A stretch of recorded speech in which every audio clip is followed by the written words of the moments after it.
मुंबई का वो कोना जहाँ दिन में भी सन्नाटा पसरा रहता था। लोग उस सड़क से गुजरने से कतराते थे।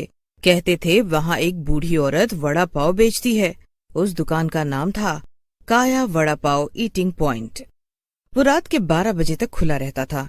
100 साल पुरानी चुड़ैल, जिसका असली नाम काया था, उसे गांव वालों ने इंसानों का मांस खाने के जुर्म में जिंदा जला दिया था। उसकी आत्मा उस तवे में कैद हो गई। रात के 12 बजे सुनसान गली में जब कोई भूला भटका इंसान गुजरता है तो उस तवे से खून की बूंदें टपकने लगती हैं। चुड़ैल का सड़ा गला, डरावना चेहरा, लाल आंखें और झुलसी हुई त्वचा थी। जो भी वहां से निकलता चुड़ैल के वड़ा पाव जरूर खाता, पर जो भी खाता मारा जाता। राकेश और अभी, 2 दोस्त जिन्हें डर जैसी चीज में यकीन नहीं था, एक रात शर्त लगाकर वहां पहुंच गए। अबे क्या बकवास है, चुड़ैल और वड़ा पाव। चल देखते हैं, चुड़ैल भी कोई वड़ा पाव बेचती है। हाँ, और सुन, अगर डर गया तो अगले हफ्ते की पूरी पार्टी तेरी। अच्छा ठीक है भाई, मेरी तरफ से पार्टी डन। अब पहले देखते हैं कौन डरता है। दोनों लड़खड़ाते कदमों से उस दुकान तक पहुंचे।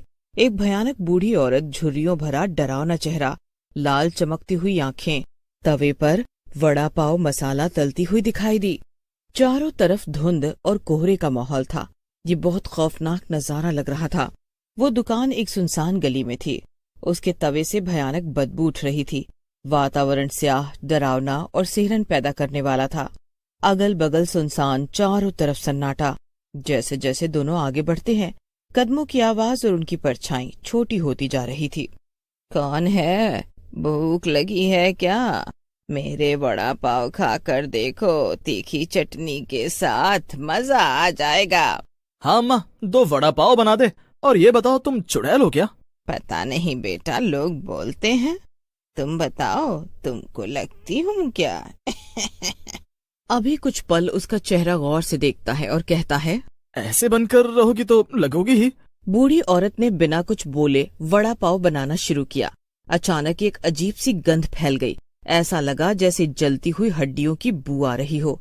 पाव सेकने पर ऐसा लग रहा था जैसे वो किसी का मांस हो। अरे ये कैसी बदबू है? खुशबू है बेटा, मजा आएगा खाओगे तो। तुमने वेज पाव खाए होंगे, ये नॉन वेज वड़ा पाव है, इसलिए तुम्हें असहज महका रही है। हाँ यार, ऐसा लग रहा है जैसे मांस जल रहा है। शायद ये अम्मा सही कह रही है, मांस का वड़ा पाव अलग महक फैलाता है। चल राकेश, खा लेते हैं, शर्त जो पूरी करनी है। वड़ा पाव आया, बाहर से कुरकुरा और भीतर कुछ अजीब, जैसे खून से सना हो। तीखी लाल चटनी। अबे ये वड़ा अंदर से लाल क्यों है? और चटनी भी अजीब सी बू आ रही है इसमें। ताजा है, खा ले बेटा। अब खाऊंगी और नए वड़ा पाव बनाऊंगी। हाँ।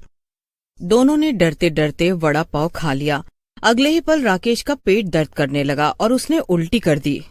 अबे कुछ गड़बड़ है, अजीब सा लग रहा है और पेट दुख रहा है। चल जल्दी हॉस्पिटल चलते हैं। पर वहां से बाहर निकलते ही रास्ता बदल चुका था। दोनों जिस गली से आए थे वहां अब घना कोहरा और सुनसान सन्नाटा पसरा हुआ था। सारी लाइट बंद हो गई थी। अभी कुछ सोच नहीं पा रहा था। अबे ये क्या, हम तो इस गली से ही आए थे ना। अचानक कहीं से खून की बूंदें टपकने लगीं और पीछे से वही बूढ़ी औरत आती दिखी। ताजा खून, ताजा मांस और भूख। मेरी भूख कभी नहीं मिटती बेटा, अब मैं इसे खाऊंगी। अचानक उसकी शक्ल बदलने लगी। उसके दांत बड़े बड़े, आंखें चमकने लगी और नाखून खंजर जैसे। धीरे धीरे अब वो एक बूढ़ी चुड़ैल में बदल गई थी। अबे ये क्या है? चुड़ैल, भाग। दोनों भागने लगे, पर गली वहीं की वहीं। जितना आगे जा रहे थे इतना ही चुड़ैल के पास आ रहे थे। ये मेरी भूल भुलैया है, इससे कैसे बचोगे? चुड़ैल, चुड़ैल, ये हमें मार डालेगी। तभी बूढ़ी चुड़ैल ने राकेश की गर्दन पकड़ ली। एक तो गया बेटा, अब मैं किसी को नहीं छोड़ूंगी। और देखते ही देखते राकेश का जिस्म लटकता मांस बन गया। उसकी चमड़ी उतारकर वड़ा पाव के मिश्रण में डाल दी गई। उसके खून से चटनी बना दी गई। नहीं नहीं भगवान, ये क्या से क्या हो? अभी ये दृश्य देखकर चौंक गया। उसकी आंखों के सामने उसका दोस्त मारा गया बुरी तरीके से। अभी अंदर ही अंदर गुस्सा था और रो रहा था, पर वो कुछ नहीं कर सकता था। चुड़ैल ने अभी को भी बंदी बना लिया, पर अगली सुबह अभी किसी तरह भाग निकला। वो थाने पहुंचा। साहब, वहाँ बड़ा पाव बेचने वाली चुड़ैल है। उसने मेरे दोस्त को बुरी तरह मार डाला और खा लिया। बनशे में के किधर है दुकान? साहब, अंधेरी ईस्ट खोपचा गली के अंधेरी छोर पर। पाटिल, अभी और 2 सिपाही वहां पहुंचे, पर वहां कुछ नहीं था। साहब, यहाँ तो मैदान है, कोई दुकान नहीं। नहीं साहब, रात को यही थी, यही राकेश को खा गई थी वो चुड़ैल। क्या चुड़ैल? साहब, ये पागल हो गया है, चुड़ैल की रपट लिखवा रहा है। तभी अचानक जमीन से खून उभरने लगा। भाई ओके, जमीन लाल क्यों हो रही है? और फिर वहां की मिट्टी धसकने लगी। अंदर एक गड्ढा खुला जिसमें सड़े हुए मांस और कटी उंगलियां पड़ी थीं। अलग जगह से मुंडी बाहर निकल रही थी। ये तो राकेश है, मेरा दोस्त। हे भगवान, ये तो इंसानी अंग है। कहानी में सच्चाई है। अब चौकसी बढ़ाओ और गड्ढा करो यहाँ। गड्ढा होते ही उसमें से बहुत से लोगों के अंग निकलने लगे। पूरे में बदबू फैलने लगी। सब चौंक गए और एक दूसरे को देखने लगे। साहब, ये तो कोई बहुत बड़ी साजिश लग रही है। यहाँ कुछ तो गड़बड़ है। मुझे तो लग रहा है कि ये सब चुड़ैल का किया धरा है। अरे पागल हो, भूत चुड़ैल कुछ नहीं होता। यो किसी की चाल है जो चुड़ैल बनकर लोगों को मार रही है। अभी चलो, शाम होने वाली है, बाकी कड़ा कर देखते हैं। अभी को कुछ समझ में नहीं आ रहा था। पाटिल के कहने पर सब लोग घर आ गए, पर अभी अपने घर आते ही मन में ये सोचता है, क्या सच में कोई जानबूझकर कर रहा है या कोई चुड़ैल है? ये सब सोचते सोचते वो सो जाता है। अभी को अजीब अजीब सपने आने लगे।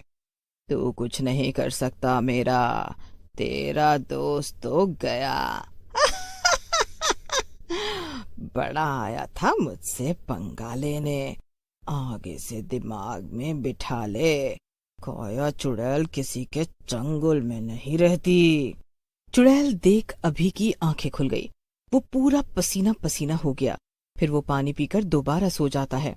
थोड़ी देर बाद अभी के सपने में राकेश आता है। मुझे बचा ले अभी, मेरी लाश उस चुड़ैल के पास है, तुझे भी ले जाएगी, भाग। नहीं, मैं इसका अंत करूंगा। अगले दिन उसने तांत्रिक बाबा वसंतराव से संपर्क किया। ये कोई मामूली आत्मा नहीं, वड़ा पाव वाली चुड़ैल है काया। 100 साल पहले जिंदा जला दी गई थी। अब वो इंसानों को मारकर उनके अंगों से वड़ा पाव बनाती है। और ये कोई मामूली चुड़ैल नहीं है, मायावी राक्षसनी है। तो इसे कैसे रोका जाए बाबा? सिर्फ एक ही रास्ता है, उसके तवे को तोड़ दो, उसी में उसकी आत्मा बंधी है। लेकिन बेटा, तुझे अपनी जान दांव पर रखनी होगी। अभी ने तांत्रिक के बताए उपाय से एक नींबू और लोहे की कील ली और रात को फिर उसी जगह पहुंचा। अब वहां सचमुच एक दुकान दिख रही थी, उसी बूढ़ी चुड़ैल के साथ। आ गया बेटा, ताजा गोश्त। बहुत देर कर दी, आज तेरा खेल खत्म करूंगा। मेरा खेल खत्म? तुमने मेरा रूप देखा है? चुड़ैल गुस्से में अभी को देखने लगी। पूरा वातावरण खून और आग में तब्दील हो गया। चुड़ैल ने अपना शरीर बड़ा कर लिया। उसके खंजर जैसे हाथ, बड़ी बड़ी आंखें, टेढ़े दांत और चेहरे पर गुर्राती हंसी। अभी ने लोहे की कील से तवे पर वार किया। चुड़ैल तड़प उठी। नहीं, तवा नहीं, मेरी आत्मा। पर अभी ने हिम्मत नहीं छोड़ी। वो कील से तवे पर वार करता रहा। अभी अब मुड़कर घर की ओर जाने लगा। उसने कील वहीं फेंक दी।